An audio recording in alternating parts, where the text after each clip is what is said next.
Hello everyone and welcome back. It's Thursday, which means we'll be going over the solutions to our maths problems of the week. This video will focus on our hot problems, so if you haven't attempted them, go back to Tuesday's video and give them a go first. But for those of you who have attempted them, here are our solutions. So last week I already mentioned for question 1 that the rule must be we need to add on 4 to the number before to get to the next number. So to fill in our blank, what is 17 add 4? That is 21. So that's what goes in here. Now I also asked that you put in the next 4 numbers of the sequence. So what is 4 add 29? Or 29 add 4? It doesn't matter which way you say the numbers. That number is 33. The number after that is 37. After that is 41. And the last number in that sequence that I needed was 45. If you did more than 4 numbers after the sequence, let me know in the comments below. I would really love to see all the working that you've done. Now for question number 2. This is a little bit more difficult than the first question. What do we notice? We go from 65, blank, 51, blank, 37. The numbers are going down and not up. So that means our rule must be that we need to take away or subtract and not add on. Now we don't have 2 numbers next to each other, so we can't get the rule right away. But we do have every other number. 65 to 51. That is taking away 14. 51 to 37. That's also taking away 14. So if it's 14 to get from this number to this number, what would it be to get from this number to this number? We'll have to divide the number 14 by 2 or half the number 14. That is 7. So the rule is we need to take away 7 or subtract 7 to get the next number. So 65 minus 7 is 58. Then we have 51, that makes sense. 51 take away 7 is 44. And 44 take away 7, yep, that still makes sense. We get to 37.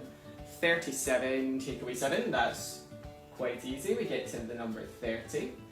30 minus 7 is 23. 23 minus 7 is 16. And 16 minus 7 is 9. So there is all the numbers of the sequence for number 2. Again, if you did more, show me in the comments below. Question number 3 was a lot more difficult than number 1 and number 2.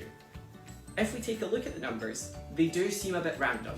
So it's 1, then 2, then a blank space, then 5. This is not as easy because the numbers go up by different amounts. What are those different amounts? So if we start at 1 and then go to the next one, 1.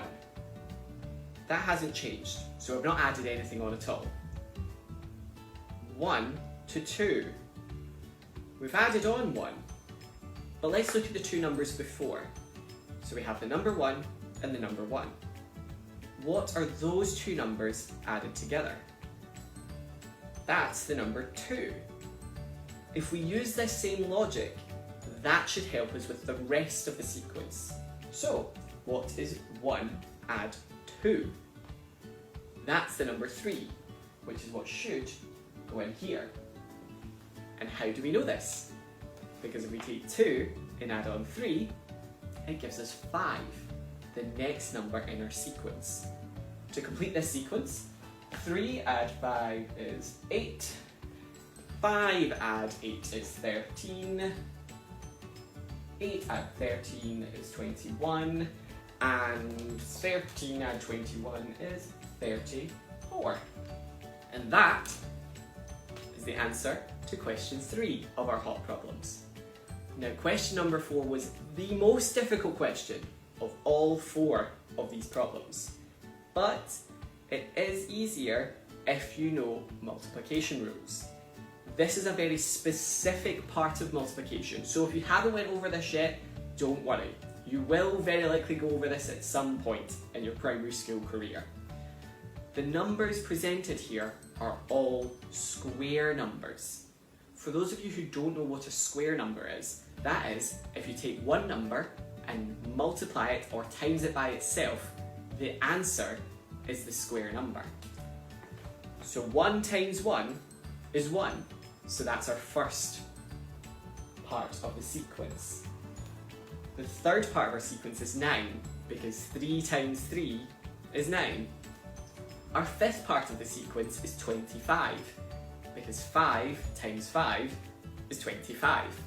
So the numbers that are missing are 2 times 2, which is 4, and 4 times 4, which is 16. After that, we have 36, or 6 times 6. Then it's 49, 7 times 7.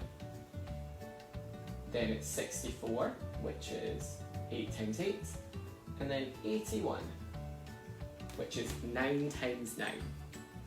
Now, let me know how you did in the comments below. And as always, take care and enjoy the rest of your day. Bye!